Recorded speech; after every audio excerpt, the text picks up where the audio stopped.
नमस्कार दोस्तों, स्वागत है आपका स्टडी फॉर सिविल सर्विसेज में। वीडियो को पूरा देखिए। कोई भी आपका फीडबैक है, कोई सजेशन है, तुरंत वीडियो में कमेंट करके जरूर बताइए। अच्छा लगे तो वीडियो लाइक जरूर कर लीजिए और ऐसे वीडियो लगातार फ्री में पाने के लिए चैनल को तुरंत सब्सक्राइब कर लीजिए और बेल आइकन को जरूर टैप कर लीजिए ताकि आगे भी सारे वीडियो आपको मिलते रहे। यूट्यूब में फॉलो करते हैं तो प्लीज ये वाला फ्री टेलीग्राम चैनल जरूर ज्वाइन कर लीजिएगा। सारे नोटिफिकेशन, सारे अपडेट यहीं पे आते हैं, ध्यान रखिएगा। स्टडी फॉर सिविल सर्विसेज का कोई भी पेड ग्रुप अगर आपको ज्वाइन करना है तो सिर्फ 8564805309696086089755 यही नंबर है हमारे, सिर्फ जहां पे कॉल या व्हाट्सएप कर सकते हैं। इंस्टाग्राम पे हमारा पेज जरूर फॉलो कर लीजिएगा, स्टडी फॉर सिविल .सर्विसेज है। ट्विटर पे हमको जरूर फॉलो कर लीजिएगा, @study for civils है। सारे क्वेश्चन अटेम्प्ट करिए और स्कोर अपना तुरंत कमेंट करके बताइए। दोस्तों नमस्कार, स्टडी फॉर सिविल सर्विसेज में आप सभी का स्वागत है। यहाँ पे यूपीपीएससी पेड क्विज हम जो देख रहे हैं लगातार, अगला वीडियो कंटिन्यू करेंगे। हमारे ग्रुप्स भी इसके लिए स्टार्ट हैं। प्लीज़ उसमें अगर आप एडमिशन चाहते हैं तो डिस्क्रिप्शन बॉक्स इस वीडियो का खोल करके देखिए, हमारी कॉन्टैक्ट डिटेल्स उस पर प्रोवाइडेड है। आप उस पर कॉल या फिर व्हाट्सएप वगैरह करके इन्फॉर्मेशन ले सकते हैं।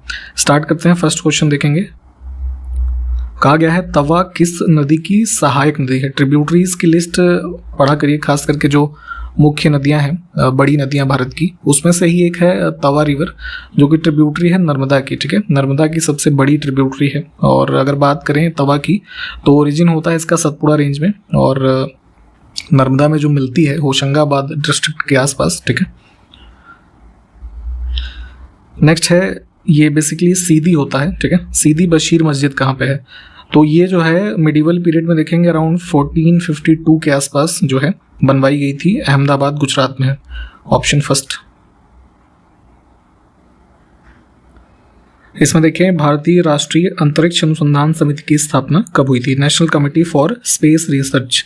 तो स्पेस रिसर्च की जो नीड थी, है ना, हमारे अर्ली डेज ऑफ इंडिपेंडेंस में, उसको रिकॉग्नाइज करने के लिए, उस दिशा में कार्य करने के लिए डिपार्टमेंट ऑफ एटॉमिक एनर्जी के अंतर्गत इसकी स्थापना हुई थी। ठीक है, 1962 में। इसमें देखें निम्नलिखित में से किस प्रकार के जो वन लिखे हैं यहाँ पे, है ना, उसमें प्लांट डाइवर्सिटी बहुत होगी। तो जितने भी एवरग्रीन फॉरेस्ट के एग्जांपल हैं, खास करके इक्वेटर के पास, यहाँ पे आपको डाइवर्सिटी देखने को मिलेगी। पानी की उपलब्धता एक्चुअली ज़्यादा होती है, एक ये सबसे बड़ा कारण होता है। इसमें से कौन सा वायु प्रदूषक ऑक्सीजन की अपेक्षा अधिक शीघ्रता से रक्त के हीमोग्लोबिन में घुल जाता है। ठीक है, जो लोग स्मोकिंग करते हैं तो उनके लिए खास करके बताता हूँ, जो धुआं होता है उसमें मुख्य रूप से आप कार्बन मोनोऑक्साइड जो है वो इनहेल करते हैं। वही है जो आपके ब्लड में जा करके, ठीक है, ऑक्सीजन से भी तेज रिएक्शन करके आपको नशे की अनुभूति करवाता है। ठीक है, तो उसी की बात हो रही थी यहाँ पे। Option C. इसमें से कौन सा ईंधन न्यूनतम पर्यावरण प्रदूषण या प्रदूषक है। ठीक है, इस तरीके से आप कह सकते हैं। तो हमने शायद पहले भी बात की है हाइड्रोजन के बारे में कि इसकी कैलोरीफिक वैल्यू सबसे ज़्यादा होती है। ठीक है, तो जिस फ्यूल में कैलोरीफिक वैल्यू ज़्यादा होगी वो उतना अच्छा से जलेगा। ठीक है, तो जितना ही अच्छा कोई फ्यूल जलेगा उतना ही इन्वायरमेंटल पोल्यूशन उसका कम होगा। ठीक है, अधूरे दहन से ही, या कह लीजिए सही से जब फ्यूल कोई बर्न नहीं होता, तो ऐसी स्थिति में ही सबसे ज़्यादा वो पोल्यूशन पैदा करता है। ठीक, तो यहाँ पे हाइड्रोजन को चुनेंगे हम। इसमें देखें महात्मा गांधी ने 1933 में कौन सा समाचार पत्र प्रकाशित किया था। तो जैसे कुछ इंपॉर्टेंट गांधी जी के द्वारा पब्लिकेशन से स्टार्ट किए गए, जैसे वीकली न्यूज़पेपर इंडियन ओपिनियन को स्टार्ट किया था इन्होंने साउथ अफ्रीका से 1903 में। ठीक है, इसके बाद 1919 में 2 वीकलीज जैसे स्टार्ट किए थे इन्होंने, यंग इंडिया और नवजीवन। ठीक, और यहाँ पे जैसे हरिजन जो है इसकी स्थापना हुई थी 1933 में। ठीक, तो इन सब को ध्यान रखेंगे, ये सब पूछे जाते हैं घुमा फिरा के। इसमें कौन सा युग्म सुमेलित नहीं है, तो जैसे कुछ केव्स के रेफरेंस में और वर्तमान का जो स्टेट है वो यहाँ पे पेयर है, तो नागार्जुन हिल ये गलत हो जाएगा। ठीक है, वेस्ट बंगाल नहीं, जैसे हैदराबाद एसोसिएट कर सकते हैं आप इससे। निम्नलिखित में से किसने मुगल साम्राज्य की राजधानी आगरा से दिल्ली स्थानांतरित की थी। ठीक है, तो स्टार्टिंग में कैपिटल आगरा थी। ठीक है, दिल्ली आती है ये शाहजहां के टाइम पीरियड पे 1638 में। नेक्स्ट है, बेलो मोंटे बांध किस नदी पर स्थित है। तो इस तरह की चीज़ें यूपीपीसीएस पूछता है। ठीक है, जो वर्ल्ड ज्योग्राफी से संबंधित फैक्ट्स हैं। तो एक ये जो है आपका हाइड्रो इलेक्ट्रिक, ठीक है, डैम है ब्राज़ील में, और रिवर जिस पे ये बना हुआ है ये जिंगू। ऑप्शन सी में। एयर प्रेशर की बात हो रही है, वायु दाब सबसे कम होता है इसमें से किस ऋतु में, ठीक है। देखिए इसका रिलेशन जो एयर प्रेशर का होता है, तो हाई टेम्परेचर होगा तो लो प्रेशर होगा, ठीक है, लो टेम्परेचर होगा तो हाई प्रेशर होगा, ठीक। तो अब यहाँ पे क्या कहा गया है, एयर प्रेशर इज लोवेस्ट, तो जो है ऑप्शन डी को चुनेंगे, समर सीजन।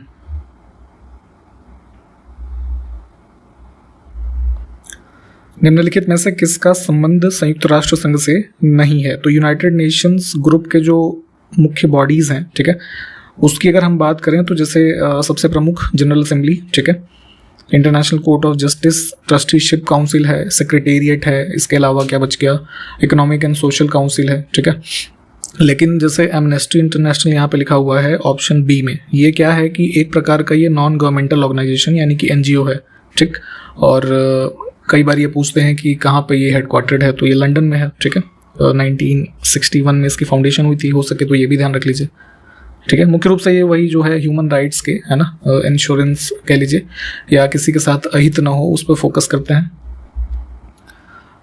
नेक्स्ट है निकट दृष्टि दोष को ठीक किया जा सकता है इसमें से किस लेंस को यूज करके, तो मायोपिया, ठीक है, शॉर्ट साइटेडनेस, ये सब इसके नाम है। क्या होता है इसमें, आपको दूर की वस्तुएं ब्लरी दिखाई देंगी, ठीक है।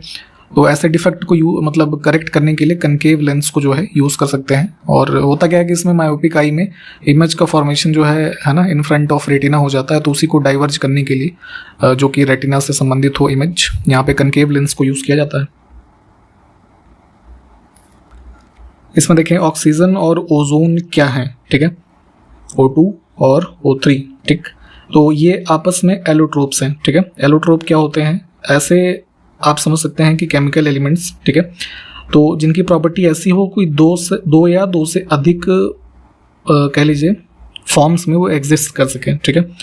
तो यहाँ पे इस प्रकार से ऑक्सीजन और ओजोन जो है एलोट्रोप के एग्जाम्पल हुए। अब फिर जैसे आइसोमर लिखा हुआ है, तो आइसोमर में क्या होता है कि केमिकल फार्मूला दो कंपाउंड का सेम होता है, ठीक है, बट उनका जो अरेंजमेंट है कह लीजिए एटम का, ठीक है, वो थोड़ा डिफर करेगा, ठीक। आइसोटोप यहाँ पे जैसे डी ऑप्शन में लिखा हुआ है, तो आइसोटोप में क्या है कि जैसे कह सकते हैं कि सेम नंबर ऑफ प्रोटॉन हो लेकिन न्यूट्रॉन की संख्या, ठीक है, एटम की जो उनकी होती है, जो यहाँ पे मतलब एग्जांपल लिखा होगा उसमें अलग हो, ठीक है। और आइसोबार में क्या होता है कि मास नंबर जो है वो सेम होता है, एटॉमिक नंबर डिफर करता है। तो ये कुछ इसकी क्लासिफिकेशन होती है, डिटेल में चाहे थोड़ा पढ़ लीजिएगा, कई बार पूछ लिया जाता है ये सब भी।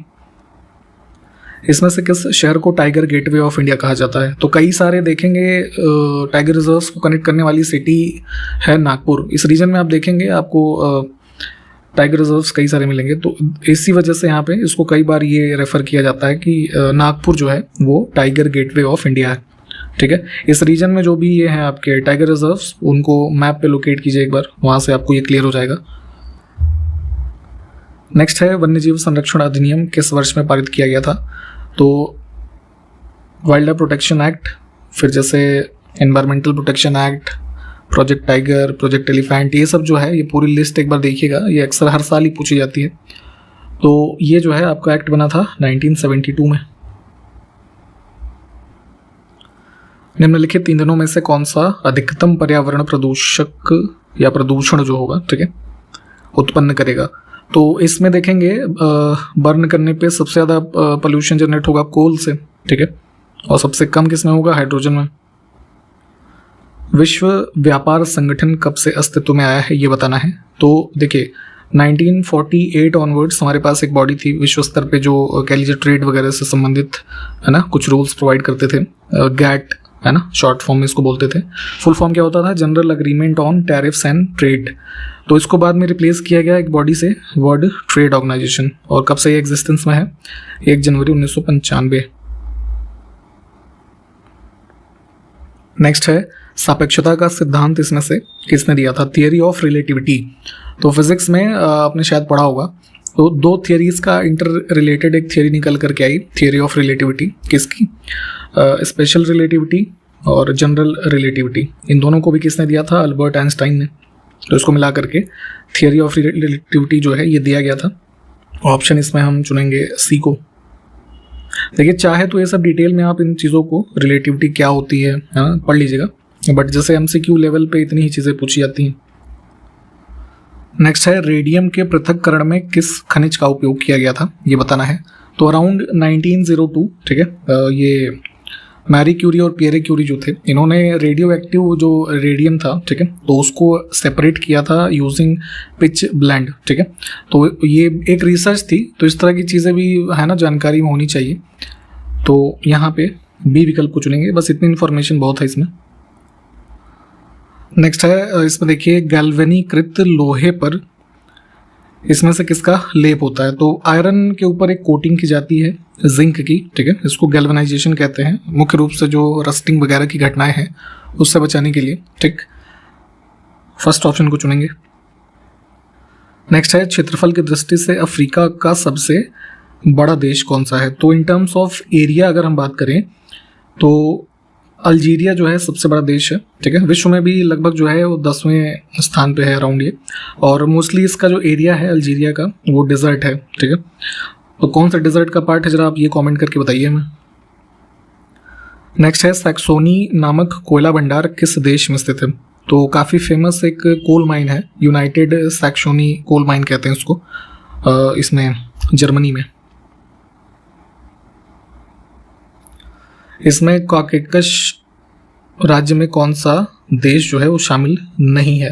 तो मैप में इसको देखिएगा, आपका जो ब्लैक सी और ये कैस्पियन सी के बीच का जो रीजन है, ठीक है, उसमें जो देश संबंधित हैं उसको कॉकेकस के नाम से जानते हैं। इसमें आर्मेनिया, अजरबैजान, जॉर्जिया है ना, साउदर्न पार्ट ऑफ रशिया कह लीजिए, ठीक है, ये सब है। इसमें यूक्रेन ऐड हो जाएगा।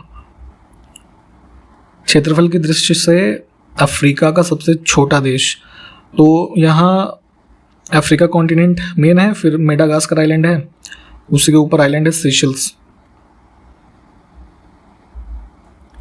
उत्तरी अमेरिका की सबसे ऊंची चोटी मैकिनले, ठीक है, इसको डेनाली के नाम से भी जाना जाता है, ठीक। तो यह किस पर्वत श्रेणी पर स्थित है। तो अलास्का रेंज का ये पार्ट है, ऑप्शन सी। नेक्स्ट है पोपोकटेपेटल, ठीक है, ये नाम है ज्वालामुखी का, किस देश में स्थित है। तो ये है इसमें मैक्सिको। सर एडविन अर्नोल्ड की द लाइट ऑफ एशिया पुस्तक किस वर्ष में प्रकाशित हुई थी। तो बेसिकली ये एक पोएम थी, ठीक है, द लाइट ऑफ एशिया। 1879 में इसका पब्लिकेशन हुआ। राइटर का नाम ध्यान दीजिएगा। और द लाइट ऑफ एशिया, ठीक है, किसको कहा जाता है, गौतम बुद्धा को। तो उसी से संबंधित ये पुस्तक है, ध्यान रखेंगे इसको।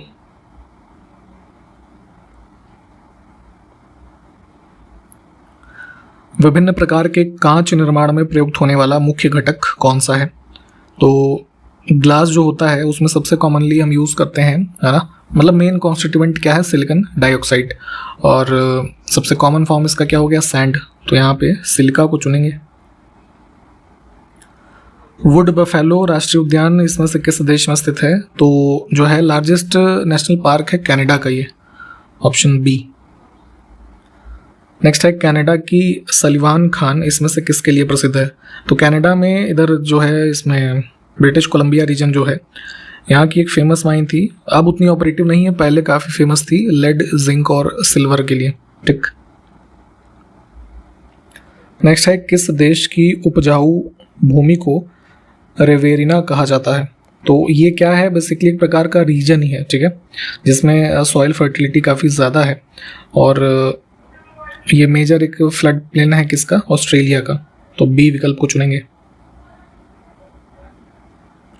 नेक्स्ट है कोशी युस्को, जो कि लगभग 2230 मीटर ऊंचा एलिवेशन वाला एक माउंटेन पीक है। तो किस देश का सर्वोच्च शिखर है। तो ये ध्यान रखेंगे, हाईएस्ट पीक है ये ऑस्ट्रेलिया का, ठीक है। और इधर ऑस्ट्रेलिया में जो ये है न्यू साउथ वेल्स वाला रीजन, ठीक है, वहाँ इसकी लोकेशन है। मैप में चाहे तो एक बार देख लीजिएगा। नेक्स्ट है, किस देश की अमापा जो खान है, यानी कि एक प्रकार की माइन है, ठीक, किसके प्रोडक्शन के लिए है, मैग्नीज। तो ये फेमस है इसमें ब्राज़ील में, ऑप्शन बी। नेक्स्ट है, सफ़ेद फॉस्फोरस को सामान्यतः किस में रखा जाता है। तो वाइट फॉस्फोरस बेसिकली होता क्या है कि हाईली रिएक्टिव होता है, तो ओपन एयर में रखेंगे तो इसमें आग लग जाती है, ठीक है, तो इस वजह से इसको वाटर में सबमर्ज करके रखते हैं, ठीक। इसमें से कौन सा एक क्षार धातु है, एल्कलाई मेटल। तो स्लाइटली जो है एल्कलाई होता है सोडियम, ऑप्शन फर्स्ट। नेक्स्ट है, भारत में पहला पारिस्थितिकी टास्क फोर्स का गठन कब हुआ था? तो अराउंड 1982 में, ठीक है, ऑप्शन फर्स्ट को चुनेंगे। बेसिकली ये शिवालिक रेंजेस के फुट हिल्स का कह लीजिए भाग जो मसूरी है ना, देहरादून में, इस रीजन में कुछ इनको टास्क पे लगाया गया था इकोलॉजिकल चेक्स को कह लीजिए कुछ इंश्योर करने के लिए। थोड़ा इसके बारे में डिटेल में पढ़िएगा। कालका शिमला रेलवे ट्रैक, इसको वर्ल्ड हेरिटेज में किस वर्ष में शामिल किया गया था? तो लगभग 100 किलोमीटर से ज़्यादा का एक ओल्डेस्ट रेलवे ट्रैक है हमारा हिमाचल प्रदेश में। ये मतलब वो नैरो गेज पे बना हुआ है, ठीक है। तो पब्लिक यूसेज के लिए ये ब्रिटिश टाइम पीरियड पे अराउंड 1903 में खोला गया था, ठीक है। टूरिस्ट जो जाते हैं कई सारे लोग वहाँ पे, उसका भी एक ये बहुत अच्छा अट्रैक्शन है उनके लिए। तो इसको जो है इसमें यूनेस्को के इसमें हेरिटेज में शामिल किया गया था जुलाई 2008 में, ठीक। अभी रिसेंट अपडेट ये है, आपने शायद देखा हो, काफ़ी लैंडस्लाइड हुआ, ठीक है। तो उसमें इस रेलवे ट्रैक को भी नुकसान हुआ है, कुछ इसका सेक्शन जो है वो काफ़ी क्षतिग्रस्त हुआ है, तो उस न्यूज़ को भी कवर कीजिएगा। इसमें से कौन सी गुफाएं महाराष्ट्र में स्थित नहीं है? तो बाघ केव्स है ना, ये उसमें है ना, धार डिस्ट्रिक्ट, मध्य प्रदेश। नेक्स्ट है, संत कबीर सम्मान किस क्षेत्र में दिया जाता है?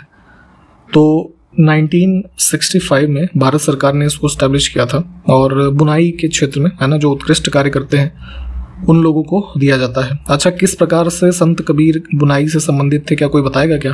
कमेंट करिए जरा।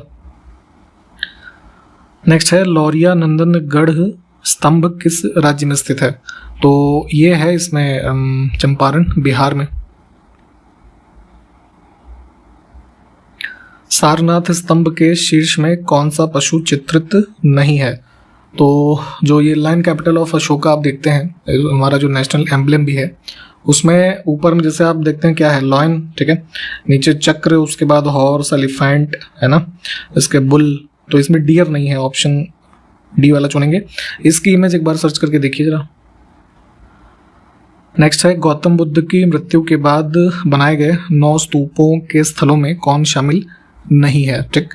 तो आप जैसे स्तूप की है ना संरचना देखे होंगे इमेज वगैरह में, ठीक है, या सर्च करके देख लीजिएगा। तो कई सारे जैसे फेमस स्तूपास बने बुद्धिस्ट आर्किटेक्चर के रूप में, जैसे सांची का जो ये अशोकन स्तूप है सबसे पॉपुलर है, ठीक। तो गौतम बुद्ध की मृत्यु माना जाता है 483 BC के आसपास कुशीनगर में होती है, ठीक। तो उसके बाद जो ये बनाए गए आपके स्तूप, ठीक है, तो इनकी कुल संख्या मानी जाती है 9। अब अगर इसकी हम बात करें इस 9 की कुल की, तो इसमें राजगृह, वैशाली, कुशीनगर, ठीक है, इसके अलावा कपिलवस्तु, फिर अलकप, फिर रामग्राम, उसके बाद जैसे एक था ये बेथीपिदा करके था, पावा, ठीक है, और कौन सा बच गया, ये एक पीपली वन था, ठीक है। तो ये कुछ 9 थे, ठीक है, जो कि इनकी मृत्यु के बाद की इनकी समय काल में बनाए गए। इसमें कुंडल वन जो है ये ऑड हो जाएगा। मथुरा शैली का विकास इसमें से किस नदी के किनारे हुआ था? तो मूर्ति बनाने की कला के रूप में मथुरा स्टाइल काफ़ी फेमस है, ये आर्ट एंड कल्चर आप जब पढ़ेंगे वहाँ पे, ठीक है। तो अब मथुरा में कौन सी रिवर बहती है? यमुना, ठीक। तो ये उत्तर हो जाएगा। नेक्स्ट है, अमरावती शैली को इसमें से किसने संरक्षण दिया था? तो आंध्र प्रदेश का जो रीजन है उस टाइम पे, एंशिएंट टाइम में देखेंगे तो सातवाहन शासकों के टाइम पे ये इनकी जो है कैपिटल होती थी, और इसी unique type of art form जो है ये काफ़ी इसका मतलब विस्तार हुआ इस काल में, ठीक। तो सातवाहन रूलर्स ने ही जो है इसको संरक्षण प्रदान किया। फर्स्ट विकल्प को चुनेंगे, ठीक है। और इसी के साथ यहाँ पे इस वीडियो को भी हम समाप्त कर रहे हैं। जो क्वेश्चंस पूछे गए हैं प्लीज़ उसको कमेंट कीजिए। इसको कंटिन्यू करेंगे अगले वीडियो में। तब तक के लिए नमस्कार, जय हिंद।